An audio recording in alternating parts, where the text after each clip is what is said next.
Hello and welcome. Welcome to another edition of Voices of Genius. I'm very pleased to be here with all of you today for this special edition with Gregg Braden that we recorded for Global Oneness Day to celebrate not only our oneness, but to celebrate humanity's team that has been doing an extraordinary amount of work across our globe for over 15 years now.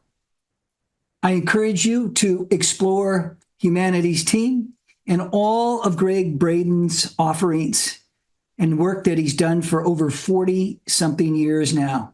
Wow. Anyway, without any further ado, let's get started and let's check in with Gregg and see what's going on this amazing planet and challenge planet that we share. Welcome, Gregg. Good to see you again. Adam, I am thrilled to be with you. You know, I've lost track of the number of years that we have done this for Global Oneness Day. I look forward to it every year. I don't know how many years it's been. We like to do something a little different every year, sometimes on a panel, sometimes it's a one-to-one. I am coming to you as usual from our studio just outside of Santa Fe, New Mexico. And this is unscripted. So neither one of us know exactly where we're going to go with this today. And I'm excited about that. Well, that sounds like fun to me. And, you know, speaking of how many years, I don't know how many years you've exactly been doing it, but a big thank you to Humanity's team, who's been doing this event for 15 years. Wow. And just want to honor their entire team around the globe, wonderful hearts and souls that are dedicated to up-leveling, improving, sharing the love and the joy and the expansion of our work in the world. And thank you, Gregg, for, gosh, I mean, 3 decades plus of service here. And so it's 40. This is the 42nd year I've done this work. Okay, one form or another. Yeah, I was reminiscing before our conversation today. You're like the million-mile traveler who's on this extraordinary quest, and wow, good brother. And you know, tell me, how are things with you? How you doing? Couldn't be better. This is, I am blessed in my life. First of all, myself personally, I feel better than I've ever felt. I was having a conversation with my spiritual brother, my dear friend, my colleague, Dr. Bruce Lipton, who I know everyone knows, and you all have worked with him. And we try to get together toward the beginning of every year and put our schedules together so that we have some sense of when we get to share the stage. We like to share the stage as often as we can. And we both had birthdays, decade birthdays this year. And we looked at one another, and Bruce looked at me and he said, you know, people are asking when I'm going to retire. This is what they're saying to him. I said, you know, they're asking me the same thing. And I said, I got to tell you, brother, I feel like I'm just getting started. And he had this big smile and he said, you know, we have prepared all of our lives for where we are right now. And I do feel like we're just beginning in a really good way. One of the interesting things, Adam, is I've done this for so long that we now have a new generation of young people. And it's funny. We'll get an email from a young person who goes to a used bookstore, and they'll see a book out there called The Divine Matrix. And to them, it's brand new, and they think they've just discovered this. So, you know, we've been doing this for a long time, and it's exciting because they're excited to see the science that validates these kinds of connections. So I just have to tell you a quick story. When Bruce and I are having this conversation, the typical arc, the trajectory of a speaker that does what we do is we start out earlier in our lives, and then we reach a point and you've got a lot of audiences, and the great fear that all speakers have is then on the other side of the arc, you start doing the casino circuit, or the county fair circuit. And so our standing joke every year, we look at the invitations that we have. And what I had to say to Bruce, I said, I don't think we'll be warming up for REO Speedwagon at the county fair this year because we've got so many invitations. REO Speedwagon, the 1980s rock group that a lot of us used to follow. So we won't be doing the county fair circuit this year because we have so many invitations all over the world with young audiences, and the audiences are growing, Adam. So I personally am doing well. I feel like we're seeing a lot of people in the world having a hard time, and I think we're all seeing that.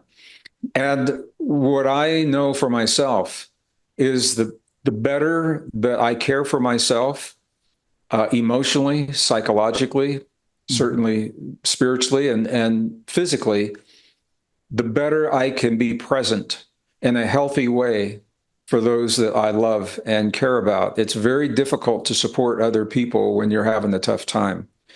So it's not an accident. It is the product of a lot of intentional work to stay healthy, to make healthy choices in our lives. And Bruce and I talk about that a lot. So thank you for asking a long answer to a short question.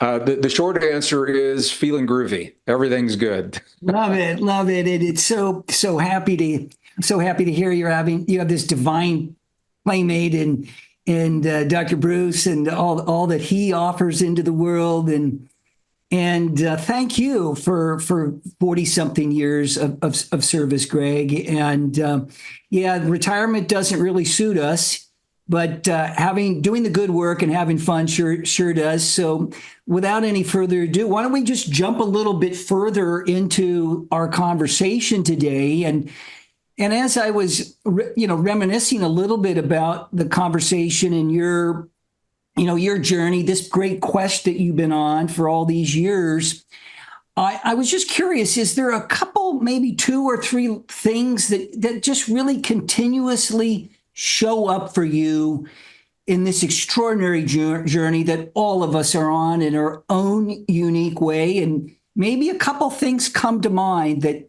have been indelible or that will launch you even into the next great part of your future. I just want to be sure I understand the question so I can honor your question with a good answer. When you say show up for me, you mean what kinds of things have resulted from the choices I've made to follow this path? Is that what you're asking? Yes. Thank you. And because words do matter. And so, what kind of choices or any turning point that may stand out? What really continues to be consistent in this journey for you of your work and your service work in the world? So hopefully, it's interesting, and thank you for asking that. And again, this is unscripted. We didn't know where this was going to go. I never made a plan to do what I have done and to be where I am now.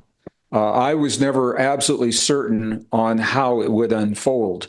And for me, I think it was probably a little different than it was for some people. Many people know I'm a scientist by degree. I was a problem solver in Fortune 500 companies, consulting in the mid 70s, and then working for those companies full time beginning 1979 until the end of the Cold War. And I found myself in really unexpected places, Adam. And I don't think that it's a mistake where we end up. The question is, do we have the wisdom to recognize what we're being presented with? What has life just brought to our doorstep? So I'm just going to answer this question. Let me share a little story, a story within a story, with your permission.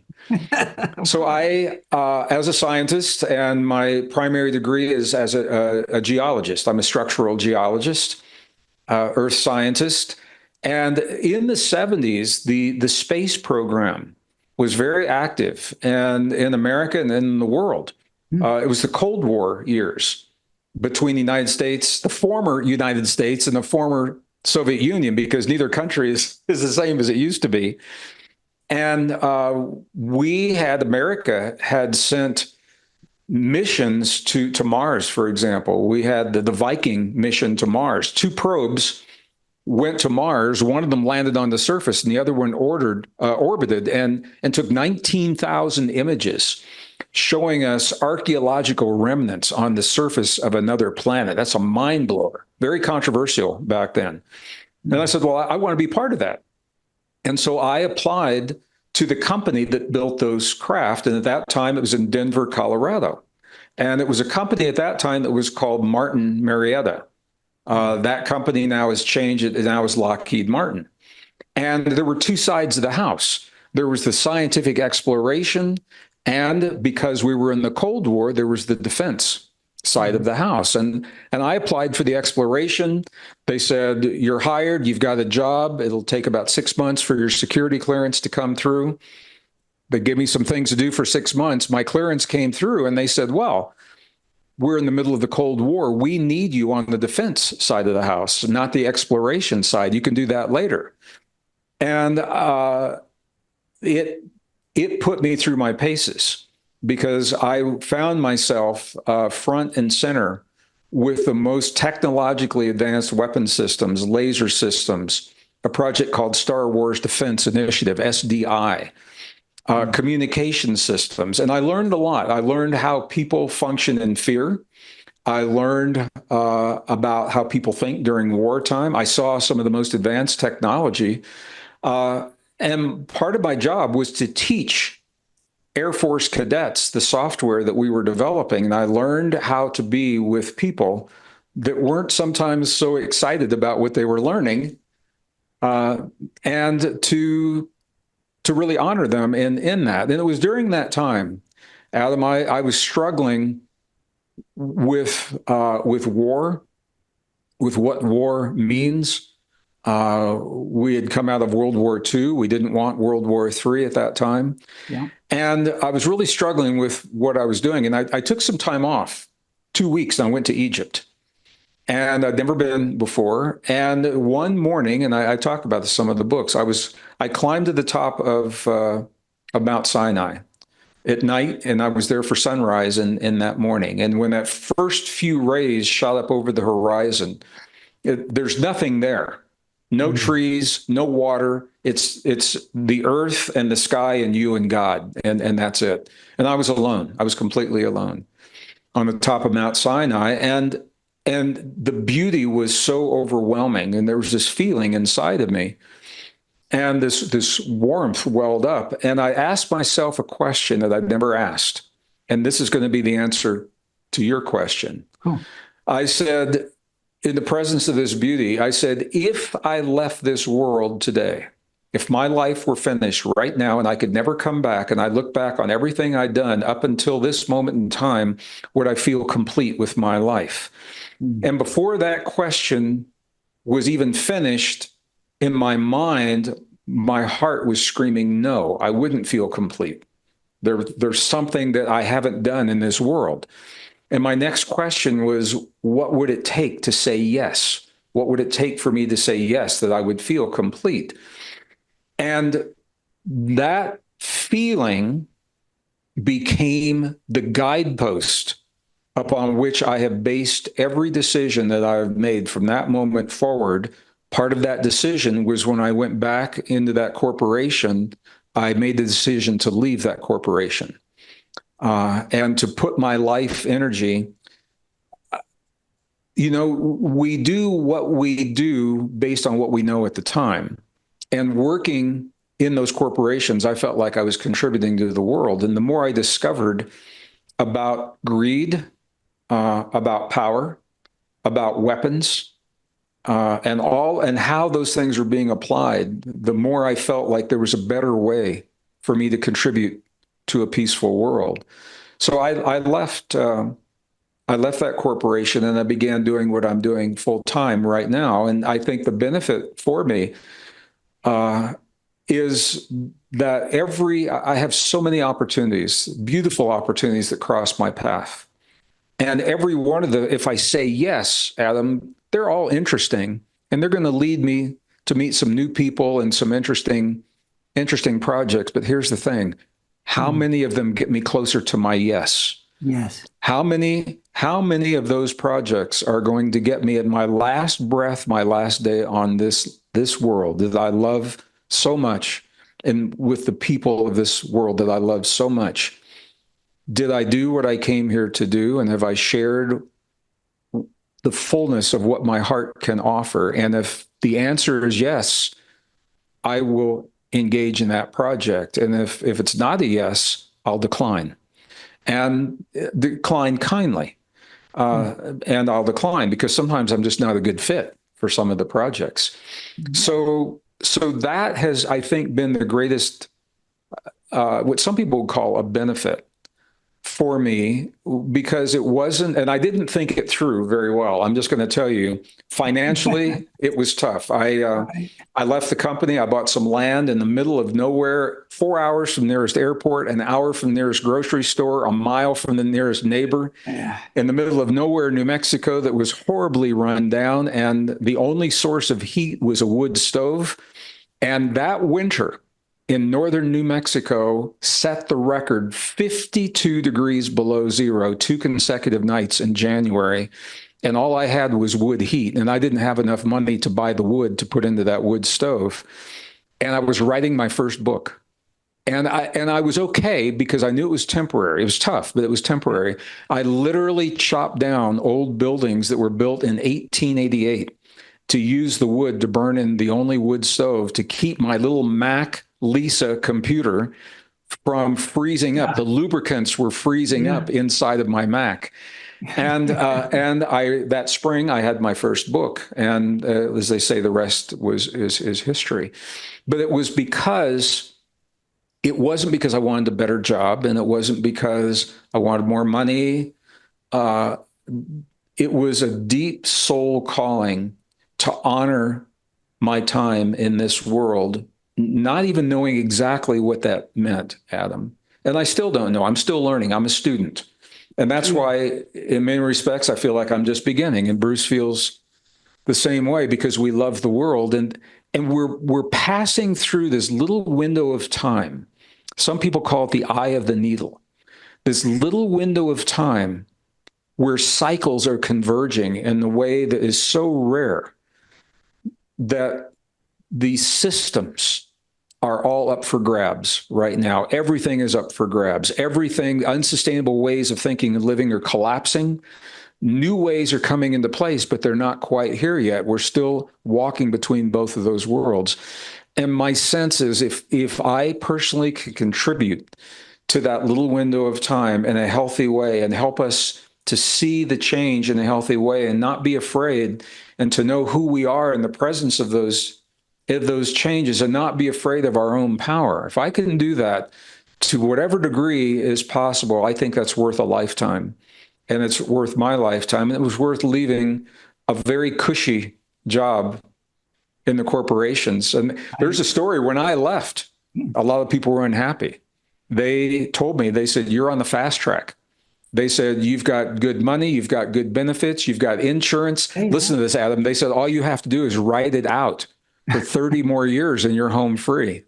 All you have to do is write it out for 30 years. You'd probably be dead on the other end of it." And I said, you know, I had some doubts as to whether or not I was making the right decision. And when you say that to me, all I have to do is write it out for 30 years. You seal the deal, because I could never dedicate my soul compass and my life energy just to write it out for 30 years. It made no sense to me whatsoever.